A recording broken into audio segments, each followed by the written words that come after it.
கர்த்தராகிய இயேசுவின் இனிமையுள்ள நாமத்தில் நான் உங்களை வாழ்த்துகிறேன், வரவேற்கிறேன். இந்த நாடுகளிலும் கூட நாம் கர்த்தருடைய வார்த்தைகளை தியானிக்க தேவன் நமக்கு கிருபை செய்திருக்கிறார்.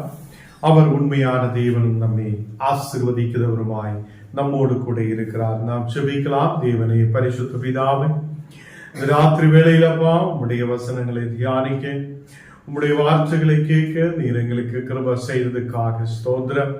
நீரே பரிசுத்தர், உண்மையான தேவன். தேவனே, எங்களை ஒருபோதும் கைவிடாது நித்தியனும் பரிசுத்தனும் பராக்கிரமசாலியுமான தேவன் நீரே. ஆண்டவரே, இந்த நாடுகளில் உம்மை துதிக்க, உம்முடைய வார்த்தைகளை தியானிக்க நீர் எங்களுக்கு இந்த தருணத்தை கொடுத்திருக்கிறதுக்காக ஸ்தோத்திரம். நீங்க கடந்து வந்திருக்கிற ஒவ்வொரு மக்களையும் நீர் ஆசீர்வதித்து பலப்படுத்தும். ஆண்டவரே, வார்த்தைகளை புரிய, தேவனுடைய வார்த்தைகளை கவனமாய் கேட்க நீர் எங்களுக்கு கிருபை செய்யும். உம்முடைய பரிசுத்த ஆவியால் நிரப்பி ஆசீர்வதியும். இயேசுவின் நாமத்தில் தரபிதாவே, ஆமேன், ஆமேன். கர்த்தர் நம்மோடு கூட இருந்து நம்மை ஆசீர்வதித்து வழிநடத்துவார். இந்த நாளுகளில் கூட நாம் சங்கீத பகுதிக்கு நேராய் கடந்து செல்லலாம். சங்கீதம் 39:1-10 வரை. இந்த நாளுக்கு என்று வாசிக்க கொடுக்கப்பட்டுள்ள வேத பாடம் சங்கீதங்களின் புஸ்தகம் 39ஆம் அதிகாரம் வசனங்கள் 1 முதல் கடைசி முடிய வாசிக்க கேட்போம். என் நாவினால் பாவம் செய்யாதபடிக்கு நான் என் வழிகளை காத்து, துன்மார்க்கன் எனக்கு முன்பாக இருக்கும் மட்டும் என் வாயை கடிவாளத்தால் அடக்கி வைப்பேன் என்றேன். நான் மௌனமாகி ஊமையனாய் இருந்தேன், நல்மானத்தையும் பேசாமல் அமர்ந்திருந்தேன். ஆனாலும் என் துக்கம் அதிகரித்தது, என் இருதயம் எனக்குள்ளே அனல் கொண்டது. நான் தியானிக்கையில் அக்கினி மூண்டது. அப்பொழுது என் நாவினால் விண்ணப்பம் செய்தேன், கர்த்தாவே, நான் எவ்வளவாய் நிலையற்றவன் என்று உணரும்படி என் முடிவையும் என் நாட்களின் அளவு இவ்வளவு என்பதையும் எனக்கு தெரிவியும். இதோ என் நாட்களை 4 விடற்கடையால் வாக்கினீர். என் ஆயுசு உமது பார்வைக்கு இல்லாதது போல் இருக்கிறது. எந்த மனுஷனும் மாயையே என்பது நிச்சயம். வேஷமாகவே மனுஷன் திரிகிறான், விருதாவாகவே சஞ்சலப்படுகிறான், ஆஸ்தியை சேர்க்கிறான், யார் அதை வாரிக் கொள்ளுவான் என்று அறியான். இப்போது ஆண்டவரே, நான் எதற்கு எதிர்பார்த்திருக்கிறேன்? நீரே என் நம்பிக்கை. என் மீறுதல்கள் எல்லாவற்றிலும் இருந்து என்னை விடுதலையாக்கும். மூடனுடைய நிந்தனைக்கு என்னை ஒப்புக்கொடாதேயும். நீரே இதை செய்தீர் என்று நான் என் வாயை திறவாமல் மௌனமாய் இருந்தேன். என்னிலிருந்து உம்முடைய வாதையை எடுத்து போடும். உமது கரத்தின் அடிகளால் நான் சோர்ந்து போனேன். ஆமென். கர்த்தர் தாமே இந்த வசனங்களை ஆசீர்வதிப்பாராக. ஆண்டவர் நம்மை ஆசீர்வதித்து வழி நடத்துவார். இந்த நாடுகளில் நாம் தேவனுடைய வார்த்தைக்கு நேராய் கடந்து செல்லலாம். சங்கீதம் 39:1 வசனம் வாசிக்கலாம். சிஸ்டர் வாசிக்கலாம். சங்கீதம் 39:1 வசனம். என் நாவினால் பாவம் செய்யாதபடிக்கு நான் என் வழிகளை காத்து. இங்கே நமக்கு பார்க்க முடிகிறது, நாம் கொண்டு நான் பாவம் செய்யாதிருக்கிறதுக்காக என் வழிகளை நான் பாதுகாத்துக் கொள்ளுதவராய் இருக்கும் என்று சங்கீதக்காரன் சொல்லுகிறது. நாம் கொண்டு பாவம் செய்யாதிருக்கட்டும். தேவ பிள்ளைகளே, இன்னைக்கு நாம் வசனத்தில் பார்க்கும் போது நாவை பற்றி இங்கே நமக்கு வேதத்தில் பார்க்க முடிகிறது. நேற்று தினத்தில் நாம் தேவனுடைய வார்த்தைகளை தியானிக்கும் போது மேலான எருசலேமுக்கு நேராய் கடந்து வந்த ஒருவனுக்குள்ள அவனுடைய சரீரத்தை அவன் நல்லபடி கட்டுப்பாடுக்குள்ளே கொண்டு வரும். அங்கே நமக்கு பார்க்க முடிஞ்சிருக்கிறது, தன் சரீரம் முழுவதையும் கடிவாளத்தினாலே அடக்கி கொள்ள கூடுமாயிருக்கும் என்று காணப்படுகிறது. கர்த்தர் பிள்ளைகளே, ஒருவன் தன் சரீரத்தை அடக்கி கொள்ளுதவனாயும் அவனுடைய சொல் ஒருவனுடைய சொல் எப்போதும் தவறாது இருக்கிறதாயும் இருக்கட்டும் என்று நேற்று தினத்தில் நாம் வசனத்திலிருந்து பார்த்திருக்கிறது. இன்னைக்கு சங்கீதத்திலும் நமக்கு இந்த வசனம் இன்னைக்கு பார்க்கும்போது நாவினாலே நாம் பாவம் செய்யாதிருக்கட்டும் என்று காணப்படுகிறது. நாவு நமக்கு நாவு கொடுக்கப்பட்டிருக்கிறது. அது சில நேரத்தில் மனிதராலே அடக்க முடியாததாய் இருக்கிறது. கர்த்தர் பிள்ளைகளே, நேற்று நாம் வாசிச்சு கேட்ட அதே வசனத்தில் யாக்கோபு 3-ാം அதிகாரம் അതിന്റെ 5-ാമത്തെ വസനം നാം വാസിക്കുമ്പോൾ யாக்கோபு 3-ாம் அதிகாரம் അതിന്റെ 5-ാമത്തെ வசனம், அப்படியே நாவானது சிறிய அவயவமாய் இருந்தும் பெருமையானவைகளே பேசும். பாருங்கள், சிறிய நெருப்பு எவ்வளவு பெரிய காட்டை கொளுத்தி விடுகிறது. இங்கே கர்த்தருடைய பிள்ளைகளே, நாம் வசனத்தில் பார்க்கும் போது அப்படியே நாவானது சிறிய அவயவமாய் இருக்கிறது. அப்ப சங்கீதத்தில் அங்கே சங்கீதக்காரன் தாவீது அங்கே சொல்லப்படுகிறது, நாவுனாலே பாவம் செய்யாதிருக்கிறதுக்காக என்று காணப்படுத்திருக்கிறார். அப்போ அவர் நாவினாலே பாவம் செய்ததுக்காக முன்னாடி போகாமல் தன் வழியை பாதுகாத்துக் கொள்ளுதவராய் இருக்கிறது. கர்த்தர் பிள்ளைகளை, இந்த நாளுகளில் நாவானது சிறிய அவயவமாய் இருக்கிறது. நமக்கு தெரியும், நமக்கு நாவு எல்லாருக்கும் இருக்கிறது.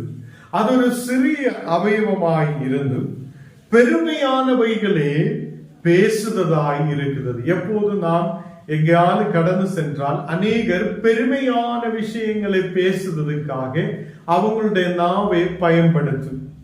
அப்போ இங்கே யாக்கோபும் இங்கே அவருடைய நிரூபத்தில் சொல்லப்படுகிறது, இங்கே அவயவம் அது சின்னதாய் இருந்தாலும், நாவானது சிறியதாய் இருந்தாலும், அது பெருமையான வார்த்தைகள் பெரிய பெரியவைகளை பேசும். அது சில இடத்தில் நெருப்பானது, சிறிய நெருப்பானது, ஒரு கொஞ்சமான தீ போதும் அங்கு இருக்கிற பெரிய காட்டை கொளுத்தி விட முடியும். ஒரு பெரிய காடு இருக்குது என்றால் அந்த காடை கொளுத்தி விடுவதற்காக சின்ன ஒரு நெருப்பு போதும். அப்படிப்பட்ட ஒரு அவயவம் தான் நமக்கு நாவு இருக்குதா என்று காணப்படுகிறார். அப்போ நாம் நேற்று தினத்தில் பார்த்திருக்கிறது, குதிரை எப்படி அதை கடிவாளத்தினாலே அதை பாதுகாத்து அதனுடைய சரீரத்தை திருப்பி நடத்துகிறோம், அதே மாதிரி ஞானும் நீங்கள் நம்முடைய சரீரங்களை கடிவாளத்தினாலே அதை கட்டுப்படுத்தி முன்னாடி கொண்டு போகணும் என்று நாம் வசனத்தில் பார்த்திருக்கிறது. நம்முடைய சரீரத்திலே ஒரு அவயவம் தான் இந்த நாவு. இந்த நாவானது சில நேரத்தில் அநேகம், இப்போ கணவன்மார்கிட்ட பயங்கரமா பேசும், மனைவிமார்கிட்ட பயங்கரமா பேசும், ஊரு ஃபுல்லா பயங்கரமா பேசும். அதே மாதிரி நாம் பெருமைகள் பேசுறதுக்காக இந்த நாவை பயன்படுத்தும். இது ஒருவனை சாகடிக்க முடியாத மாதிரி உள்ள வார்த்தைகளும் இந்த நாவினாலே புறப்பட்டு வரும். அப்போ இந்த நாடுகளில் அதுதான் இங்கே சொல்லப்படுது, ஒரு சிறிய நெருப்பு எவ்வளோ பெரிய காட்டையும் எவ்வளோ பெரிய காடினையும் அதை கொளுத்தி விடுவதா இருக்கும். அது ஃபுல்லா எரிக்கிறதுக்காக ஒரு சின்ன நெருப்பு போதும். அப்படிப்பட்ட நமக்கு ஒரு நாவு சின்னதாய் இருந்தாலும் இது ஒரு குடும்பத்தையே கொளுத்தி விட முடியறதாய் இருக்கும், ஒரு தேசத்தை கொளுத்தி விட முடியறதாய் இருக்கும். அநேகரே அதை உயிரை சாகடிக்க முடியறதான வார்த்தைகள் நம் வாயிலிருந்து வரப்படும். கர்த்தர் பிள்ளைகளே, இங்கே 6வது வசனத்தில் அவர் சொல்லுகிறார், நாவும் நெருப்புதான் என்று சொல்லுகிறார். இப்போ உங்களுக்கு புரிஞ்சிருக்கு வசனம் பாருங்க. இங்கே அவர் 5வது வசனத்தில் சொல்லுகிறார், நாவு சிறியதா இருக்குது. அந்த சிறியதான அவயவமாய் இருக்கிற நாவே அது அப்படி சிறிதா இருந்தும் நாம் பெருமையை பேசுகிறார். எந்த மனிதனை பார்த்தாலும் நாம் பெருமை பேசுறதுக்கு தான் முன்னாடி வரும். அதுக்கு இந்த நாவை பயன்படுத்தும். இந்த நாவு அதை பாருங்கள், சிறிய நெருப்பு எவ்வளோ பெரிய காட்டை அதை கொளுத்தி விடுவதா இருக்கும் என்று சொல்லியதுக்கு அப்புறம் 6வது வசனத்தில் அவர் சொல்லுகிறார், நாவும் நெருப்பு தான் என்று சொல்லுகிறார். அப்போ நமக்கு நம்முடைய வாய்க்குள்ள இருக்கிற இந்த நாவும் அது நெருப்பாய் இருக்கிறது. ஒரு பெரிய காட்டை அதை கொளுத்தி விட முடியுதா இருக்கிறது. அப்போ மேலான எருசலேமுக்கு நேராய் கடந்து வந்ததாம் மேலான எருசலேமுக்கு நேராய் எல்லா இந்த உலக பிரகாரம் உள்ள விஷயங்களை விட்டு, உலகத்திலே அடிமையாய் இருந்ததை விட்டு, சாத்தானுடைய கிரியைகளை விட்டு நாம் இப்போ மேலான எருசலேமுக்கு வந்திருக்கும் போது நாவு எப்படிப்பட்டது என்று நாம் புரியணும். கொஞ்ச நேரம் நாம் யோசித்து பார்க்கணும், நம்முடைய நாவுகள் எப்படி இருக்கிறார். இங்க வேதத்தில் நிறைய சொல்லுகிறார். யாக்கோபு 3ஆம் அதிகாரம் அதிന്റെ 5 நமக்கு பார்க்கும்போது முழுவதும் நாவை பற்றி சொல்லுகிறார். இங்கே நாவும் நெருப்புதான் என்று சொல்லப்படுகிறது. அது அநீதி நிறைந்த உலகம் என்று சொல்லுகிறார். இந்த நாவு நெருப்புதான். அது ஒரு இடத்தை முழுவதும் பற்ற வைக்க முடியாத நிலையில் உள்ள நெருப்பாய் இருக்கிறது என்றும், அதே நாவு அநீதி நிறைந்த உலகமாய் இருக்கிறது என்று காணப்படுகிறார். அங்க நீதி இல்லை, அநீதி நிறைந்த ஒரு உலகமாய் இருக்கிறார் இந்த நாவு. நம்முடைய அவயவங்களில் நாவானது முழு சரீரத்தையும் கரைப்படுத்தி ஆயுள் சக்கரத்தை கொளுத்தி விடுவதாகும், நரக ஆக்கினியினால் கொளுத்தப்படுகிறதாயும் இருக்கிறது என்று சொல்லப்படுகிறார். நம்முடைய நாவானது முழு சரீரத்தையும் கரைப்படுத்துறதா இருக்கிறது. கர்த்தருடைய பிள்ளைகளே, இன்னைக்கு இந்த வசனம் கேட்குது ஞானம் நீங்களும். நம்முடைய நாவு எப்படி இருக்கிறார் என்று நாம் யோசித்து பார்க்கட்டும். இந்த சிறிய ஒரு நாவு, சிறிய ஒரு அவயவம், இந்த அவயவம் நம்முடைய சரீரத்தை முழுவதும் கரைப்படுத்துவதாய் இருக்கும். அது ஆயுள் சக்கரத்தை கொளுத்து விடுவதாயும் நரக ஆக்கினியால் கொளுத்தப்படுகிறதாயும் இருக்கும் என்று சொல்லப்படுகிறார்.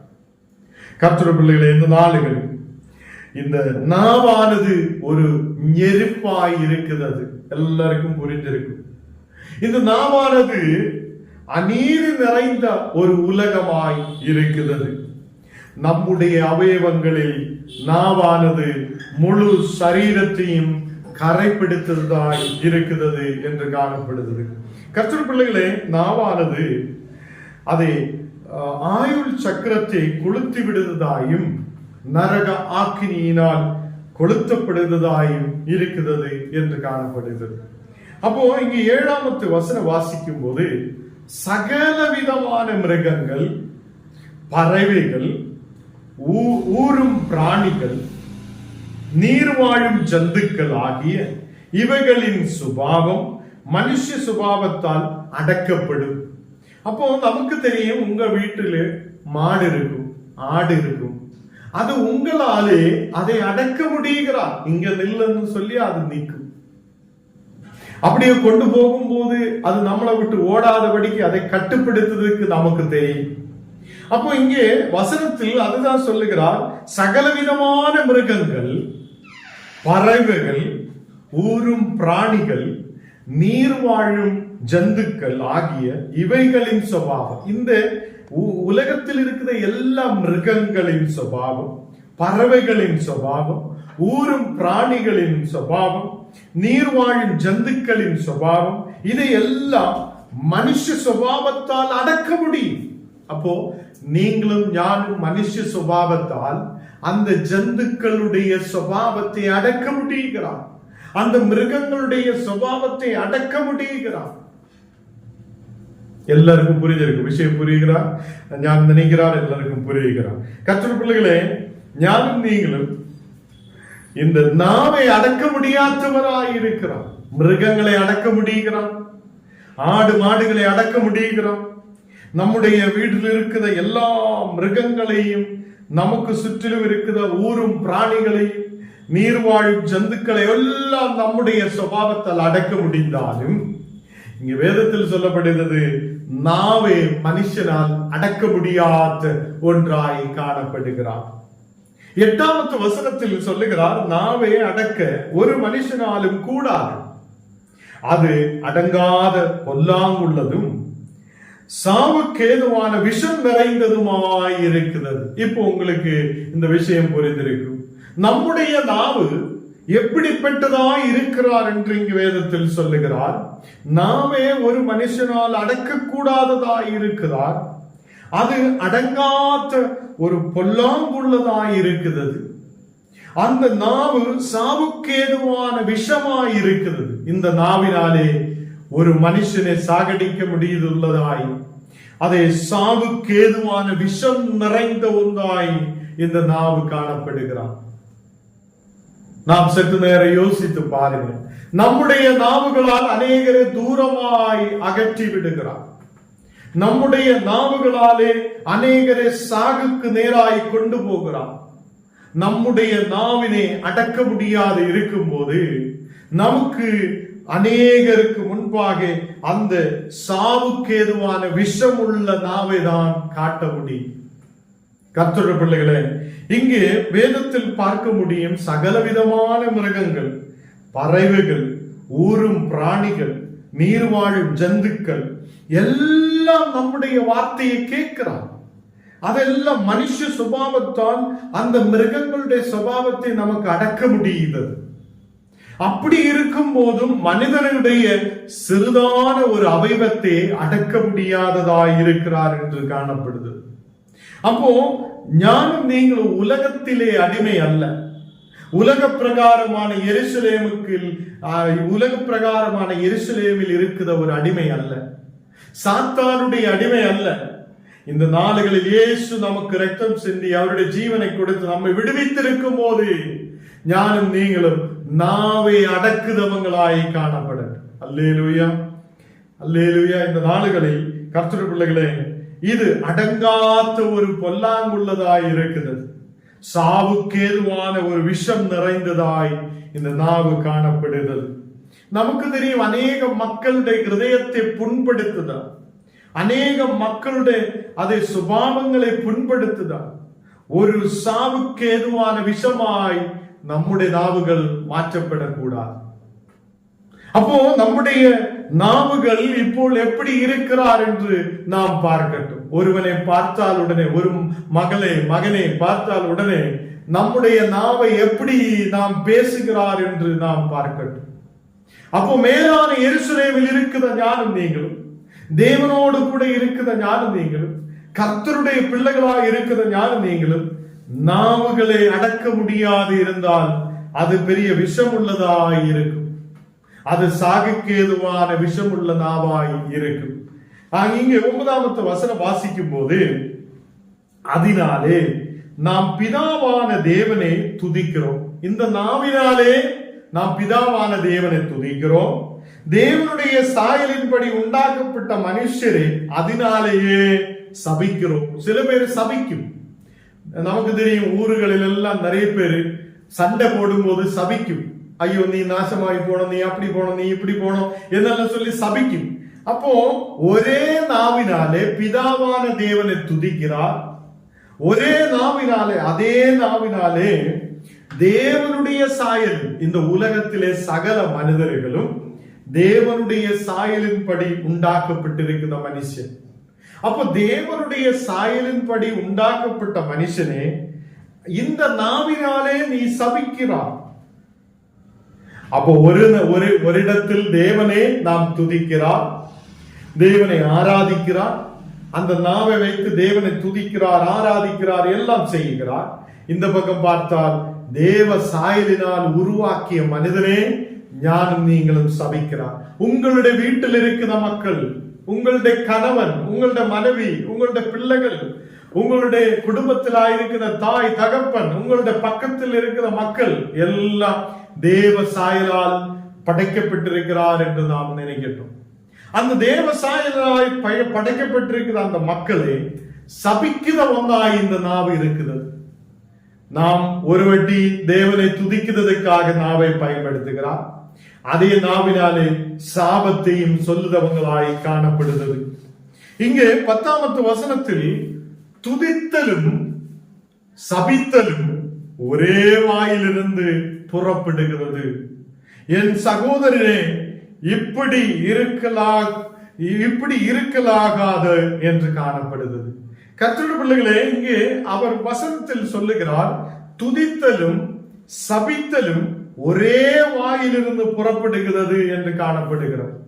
நிறைய பாஸ்டர்மார் இன்னைக்கு சபைகளில் மக்கள் வந்தில்லை என்றால் அவரு மக்களை சபிக்கிறதாய் நாம் பார்க்கிறோம். நீ எல்லாம் இப்படி போ அப்படி போன்னு சொல்லி மக்களை சபிக்கிற நிறைய பாஸ்டர்மார் இருக்கிறார். அதுவும் ஆகக்கூடாது என்று சொல்லுகிறார். அப்படியும் சொல்லக்கூடாது.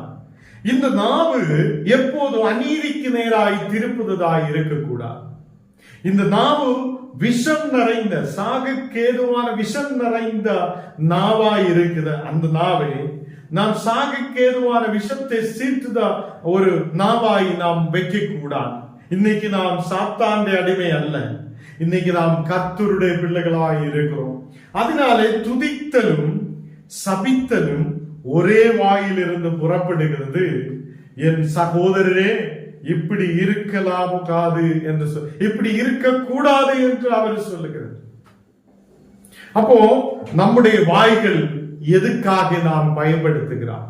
நம்முடைய நாவுகள் துதிக்கிறதுக்காக, தேவனை துதிக்கிறதுக்காக, தேவனை ஆராதிக்கிறதுக்காக, ஒருவனை கர்த்தருக்கு கொண்டு வருவதற்காக நாம் நம்முடைய நாவுகளை பயன்படுத்தட்டும். ஏதோ ஒரு பிரச்சனை வரும்போது, குடும்பத்தில் ஒரு பிரச்சனை வரும்போது திடீர்னு நம்ம நாவை அப்படி இப்படி அப்படின்னு சொல்லி சாப வாக்குகள் சொல்லுத சில பேர் இருக்கும். இன்னைக்கு அவங்களோட வார்த்தைகளை இன்னைக்கு மாற்றட்டும். ஆண்டவரே, நான் மேலான எருசலேமுக்கு நேராய் கடந்து வந்திருக்கிறோம். இன்னிலிருந்து என்னுடைய நாவுக்கு ஒரு மாற்றத்தை கொடு. இன்னிலிருந்து சாப வார்த்தைகள் சொல்லுதவராய் அல்ல. இன்னிலிருந்து நாம் அதை சாகுக்கேதுவான விஷத்தை சீட்டுதவங்களாய் அல்ல. அது இங்கு கர்த்தருடைய வார்த்தை சொல்லுகிறது. 11வது வசனம் வாசிக்கும் போது, ஒரே ஊற்று கண்ணிலிருந்து தித்திப்பும் கசப்புமான தண்ணீர் சுரக்குமா என்று கேட்கிறார். ஒரே ஊற்று கண்ணில் இருந்து நல்ல தண்ணீரும் கசப்பு தண்ணீரும் வர முடியுமா? வர முடியாது. கர்த்தருடைய பிள்ளைகளை, இந்த நாடுகளில் வார்த்தை சொல்லுகிறது, துதிக்கிற நாவினாலே நாம் சாப வார்த்தைகள் சொல்லக்கூடாது. துதிக்கிற நாவினாலே சாப வார்த்தைகள் சொல்லி மக்களை கீழே தள்ளிவிடக் கூடாது என்று நமக்கு இங்கே வசனத்தில் பார்க்க முடியுது. அதனாலதான் அவர் சொல்லுகிறார், ஒரே ஊற்று கண்ணில் இருந்து, நம்முடைய கிணறுகளுக்குள்ள எல்லாம் ஊற்று இருக்கும். அந்த ஊற்று கண்ணில் அதை தித்திப்பான தண்ணீரும் கசப்பான தண்ணீரும் ஒரே ஊற்றிலிருந்து வராது. நல்ல தண்ணீர் வருத ஊற்று இருக்கும், கசப்பு தண்ணி அதிலிருந்து புறப்பட்டு வராது. அப்போ நம்முடைய நாவுகள் நல்ல தண்ணீரை புறப்படுவிக்கிற ஒரு நல்ல நாவாய் நம்முடைய நாவுகள் மாற்றப்படணும். 12வது வசனம் வாசிக்கும் போது, என் சகோதரரே, அத்திமரம் ஒலிவ பழங்களையும் திராட்சை செடி அத்திப்பழங்களையும் கொடுக்குமா என்று கேட்கிறார். அப்போ என் சகோதரரே, அத்திமரம் ஒலிவு பழங்களை கொடுக்குமா? நமக்கு தெரியும், அத்தி மரம் இருக்கும். அந்த அத்தி மரத்தில் ஒலிவு பழங்கள் வரமாட்டேன். அப்போ அவர் அங்கே வசனத்தில் சொல்லுகிறார், அத்தி மரத்தில் ஒலிவு பழங்களையும் திராட்சை செடியில் அத்தி பழங்களையும் கொடுக்க முடியுமா என்று கேட்கிறார். அப்படியே இவ்வப்பான நீரூற்று தித்திப்பான ஜலத்தை கொடுக்க மாட்டாது என்று சொல்லுகிறார். அப்போ இப்படி இருக்கிற ஒரு நல்ல ஊற்று கண்ணிலிருந்து நல்ல அங்கே தித்திப்பான தண்ணீரை அங்கே கொடுக்க மாட்டேன் என்று அவர் சொல்லப்படுகிறார். அப்ப அதனால நம்முடைய நாவுகள் நாம் துதிக்கிறதுக்காக பயன்படுத்தும் போது, நம்முடைய நாவுகளை தேவனை துதிக்கிறதுக்காக மகிமைப்படுத்துவதற்காக பயன்படுத்தும் போது, நம்முடைய நாவுகளிலிருந்து பெருமை பேச்சுவார்த்தைகள் வரக்கூடாது. நம்முடைய நாவுகள் பெருமையான வார்த்தைகளை பேசுவதற்காக பயன்படுத்தக்கூடாது என்று தேவனுடைய வார்த்தை சொல்லப்படுகிறது. அது சாகுக்கேதுவான விஷத்தை சுரத்துத ஒரு நாவாய் காணப்படக்கூடாது. நம்முடைய நாவுகள் அது மிருகங்களை அடக்குதான். நம்முடைய நாவு நம்முடைய சுபாவத்தை வைத்து மிருகங்களுடைய சுபாவத்தை நாம் அடக்குறோம். பறவைகளை அடக்குறோம், ஊரும் பிராணிகளை அடக்குறோம், நீர் வாழும் ஜந்துக்களை அடக்குறோம். இப்படி மனுஷ சுபாவத்தால் மிருகங்களுடைய சுபாவத்தை நாம் அடக்கும் போதும் நாவை அடக்க முடியாத ஒன்னாய் இருக்கிறது என்று வேதத்தில் சொல்லப்படுகிறது. அப்போ இங்கே நாம் எப்படி நம்முடைய நாவுகளை அடக்க முடியும்? நாம் துதிக்கிற மக்களாய் இருக்கிறதென்றால், மேலான எருசலேமுக்கு நேராய் கடந்து வந்திருக்கிற மக்களாய் இருக்கிறதென்றால், இனிமேல் சாப வார்த்தைகள் நம் வாயிலிருந்து வரக்கூடாது. நம்முடைய சகோதரங்களுக்கு விரோதமாய், நம்முடைய மக்களுக்கு விரோதமாய், நாம் ஆயிருக்கிற குடும்பத்துக்கு விரோதமாய் சாப வார்த்தைகள் துதிக்கிற நாவிலிருந்து வரக்கூடாது. அதுக்குதான் அவர் சொல்லுகிறார், ஊற்று கண்ணிலிருந்து தித்திப்பும் கசப்புமான தண்ணீர் சுரக்குமா என்று கேட்டிருக்கிறது. 13வது வசனம் கூட வாசிச்சு நான் இந்த வசனத்தை நிப்பாட்ட விரும்புகிறேன். 13வது வசனத்தில், உங்களில் ஞானியும் விவேகியுமாயிருக்கிறவன் எவனோ அவன் ஞானத்திற்குரிய சாந்தத்தோடு தன் கிரியைகளே நல்ல நடக்கையினாலே காண்பிக்க கடவன் என்று சொல்லுகிறார். கர்த்தர் பிள்ளைகளே, இங்கே கடைசியாக நாம் இன்னைக்கு வசனத்தில் பார்க்கும்போது, உங்களில் ஞானியும் உங்களில் விவேகியுமாயிருக்கிற எவனோ. அப்போ ஞானம் நீங்களும் சாத்தானுக்கு அடிமையாயிருக்கும் போது நாம் ஞானி அல்ல. சாத்தானுக்கு அடிமையாயிருந்து இந்த உலகத்துக்கு அடிமையாயிருக்கும் போது நாம் தேவனுடைய விவேகத்தை பெற்றுக்கொண்டவர் அல்ல. இயேசு கிறிஸ்துவினாலே அவர் இரட்சிப்பை கொடுத்து நம்மை மேலான எருசலேமுக்கு நேராய் கொண்டு வந்திருக்கும் போது, தேவனுடைய சந்தோஷத்துக்கு நேராய் கொண்டு வந்திருக்கும் போது, மேலான எருசலேம் சுயாதீனம் உள்ளதாய் இருக்கிறார் என்று காணப்பட்டிருக்கிறார். அந்த மேலான எருசலேமில் நாம் கடந்து வந்திருக்கும் போது நாம் தேவனுடைய ஞானத்தை பெற்றுக் கொண்டவராய் இருக்கிறார். தேவனுடைய விவேகத்தை நாம் பெற்றுக்கொண்டவராய் இருக்கிறார். அப்படி இருக்கிற ஒருவன் அவன் ஞானத்திற்குரிய சாந்தத்தோட தன் கிரியைகளை நல்ல நடக்கையினாலே காண்பிக்க கடவுது என்று சொல்லுகிறான். இன்னையிலிருந்து அந்த வசனத்தில் பார்க்கும்போது சாந்தத்தோட, ரொம்ப சாந்தமான குணமுள்ளவராய் நாம் நல்ல நடக்கையினாலே காண்பிக்கிற மக்களாய் நாம் முன்னாடி கடந்து வரப்படட்டும். அதுதான் சங்கீதத்தில் சங்கீதக்காரனாய் தாவீதும் சொல்லுகிறார், என்னுடைய நாவினாலே நான் பாவம் செய்யாதிருக்கிறதுக்கு என்னுடைய வழிகளை நான் கவனமாய் இருக்கிறேன் என்று சொல்லி இருக்கிறது. கர்த்தருடைய பிள்ளைகளே, இன்னைக்கு நாம் முழுவதாக பார்த்திருக்கிறது நாவு எப்படி இருக்கிறார் என்றுதான். நம்முடைய நாவு நாம் அடக்குத மக்களாய் இருக்கிறோம். நம்முடைய நாவுகளை அடக்கி நாம் அதை திருப்பி கர்த்தருக்காக பயன்படுத்துத மக்களாய் இருக்கணும்.